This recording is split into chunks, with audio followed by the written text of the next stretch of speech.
शांताकारं भुजंगशयनं पद्मनाभं सुरेशं विश्वाधारं गगनसदृशं मेघवर्णं शुभांगं लक्ष्मीकान्तं कमलनयनं योगिभिर्ध्यानगम्यं वंदे विष्णु भवभयहरं सर्वलोकैकनाथं।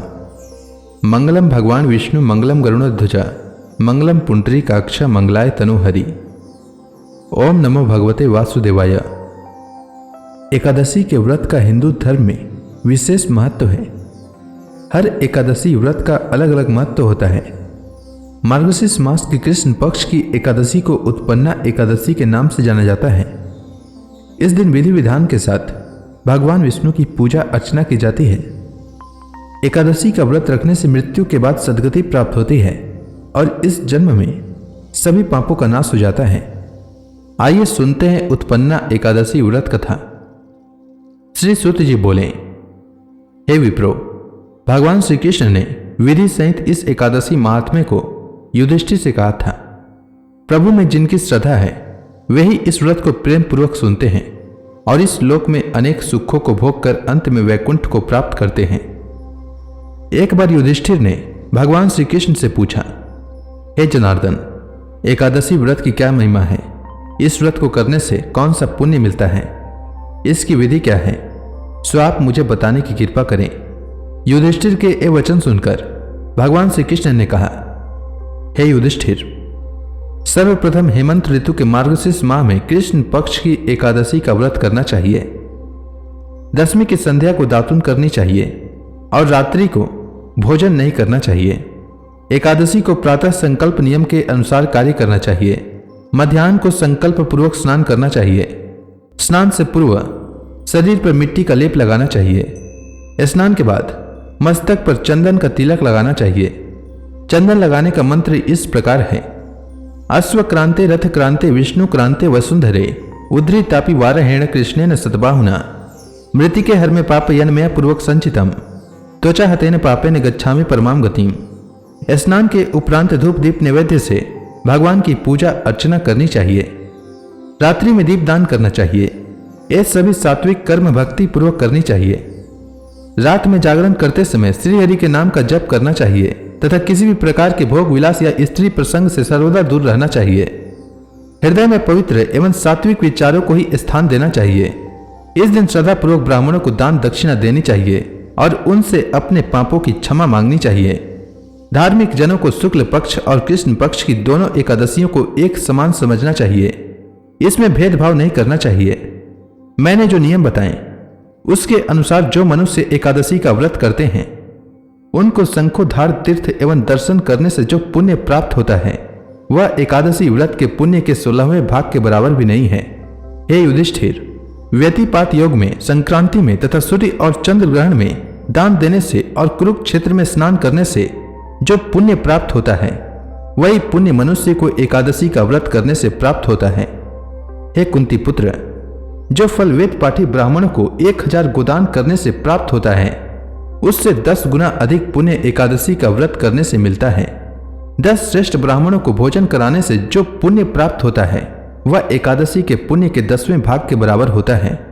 निर्जल व्रत करने का आधा फल एक बार भोजन करने के बराबर होता है। अतः एकादशी व्रत करने पर ही यज्ञ दान तप आदि फल मिलते हैं, अन्यथा नहीं। अतः एकादशी का व्रत अवश्य ही करना चाहिए। इस एकादशी के व्रत में शंख से जल नहीं पीना चाहिए।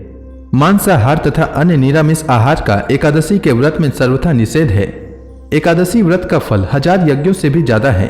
भगवान श्री कृष्ण के वचन सुन युधिष्ठिर ने कहा, हे प्रभु, आपने इस एकादशी व्रत के पुण्यों को अनेक तीर्थों के पुण्य से श्रेष्ठ तथा पवित्र क्यों बतलाया है? कृपया करके यह सब आप विस्तार पूर्वक कहिए।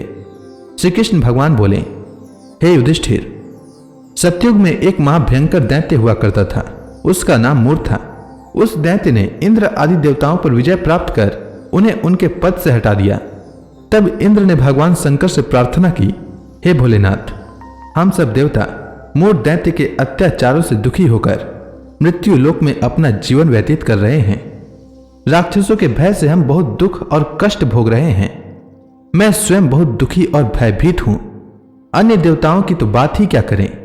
अतः है कैलाशपति, कृपया कर आप मूढ़ दैत्य के अत्याचार से बचाने का उपाय बतलाइए। देवराज की प्रार्थना सुन शंकर जी ने कहा, हे देवेंद्र, आप भगवान श्रीहरि के पास जाइए। मधु कैटभ का संहार करने वाले भगवान विष्णु देवताओं को अवश्य ही इस भय से मुक्त करेंगे। महादेव जी के आज्ञानुसार इंद्र तथा अन्य देवता क्षीर सागर गए, जहां भगवान श्रीहरि शेष शैया पर विराजमान थे। इंद्र सहित सभी देवताओं ने भगवान विष्णु के समक्ष उपस्थित होकर उनकी स्तुति की।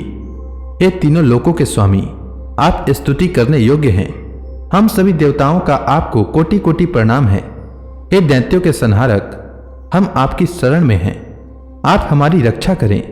हे त्रिलोकपति, हम सभी देवता दैत्यों के अत्याचारों से भयभीत होकर आपकी शरण में आए हैं। इस समय दैत्यों ने हमें स्वर्ग से निकाल दिया है और हम सभी देवता बड़ी ही दयनीय स्थिति में मृत्यु लोक में विचरण कर रहे हैं। अब आप ही हमारे रक्षक हैं, रक्षा कीजिए। हे जगन्नाथ, हमारी रक्षा कीजिए। देवताओं की करुण पुकार सुनकर भगवान श्रीहरि बोले, हे देवगणों, वह कौन सा दैत्य है जिसने देवताओं को जीत लिया है? आप सभी देवगण किसके भय से पृथ्वी लोक में भटक रहे हैं? क्या वह दैत्य इतना बलवान है जिसने इंद्र सहित सभी देवताओं को जीत लिया है?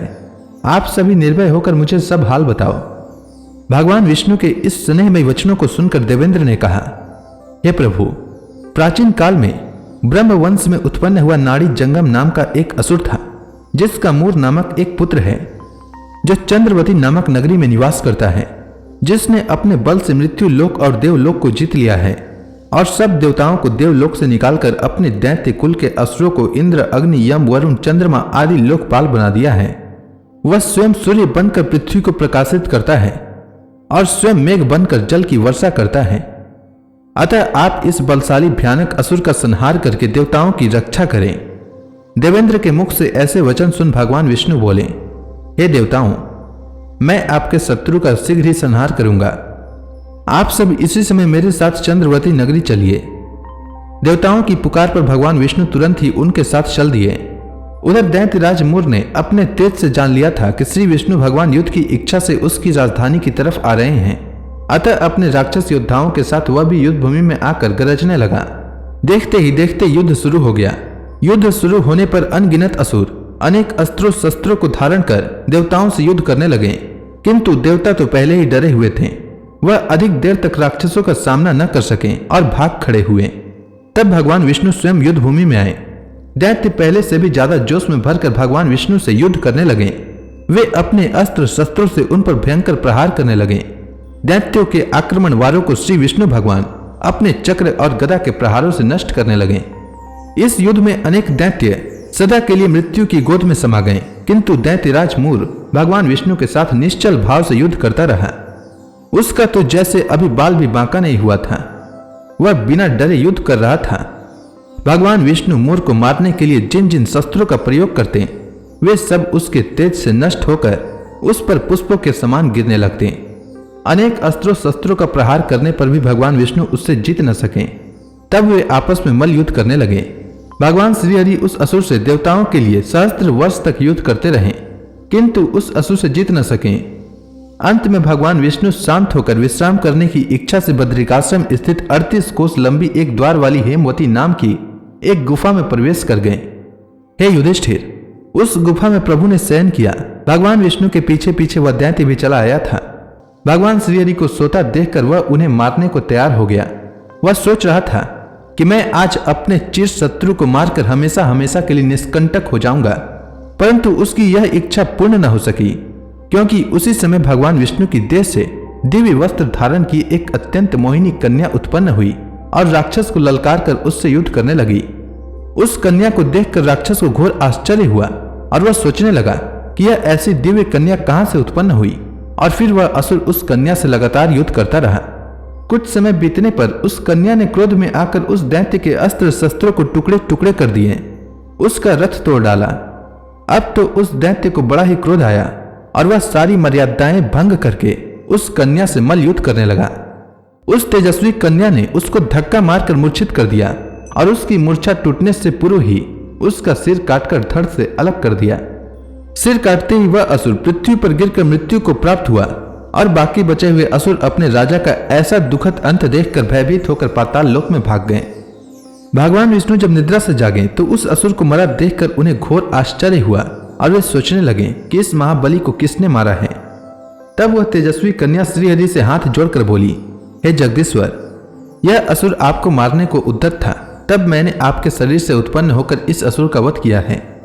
कन्या की बात सुनकर भगवान बोले, तुमने इस असुर को मारा है, अतः हे कन्या, मैं तुमसे अत्यंत प्रसन्न हूं।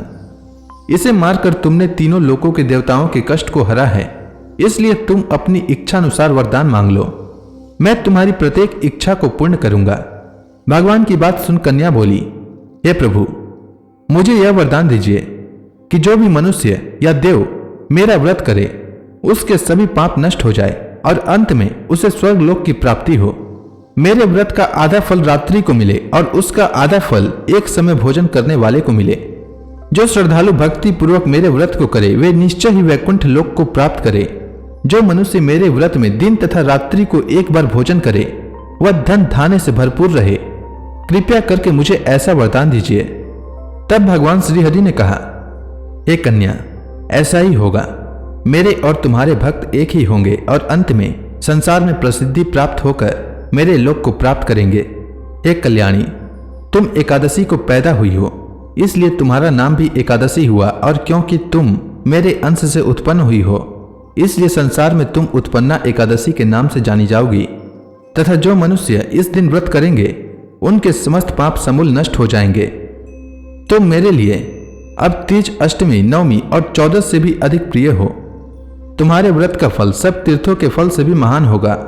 यह मेरा अकाट्य कथन है। इतना कहकर भगवान श्रीहरि उसी स्थान पर अंतर्ध्यान हो गए। श्री कृष्ण भगवान ने कहा, हे पांडुपुत्र, एकादशी के व्रत का फल सभी व्रतों व सभी तीर्थों के फल से महान है। एकादशी व्रत करने वाले मनुष्यों के शत्रुओं का मैं जड़ से नाश कर देता हूँ और व्रत करने वाले को मोक्ष प्रदान करता हूँ।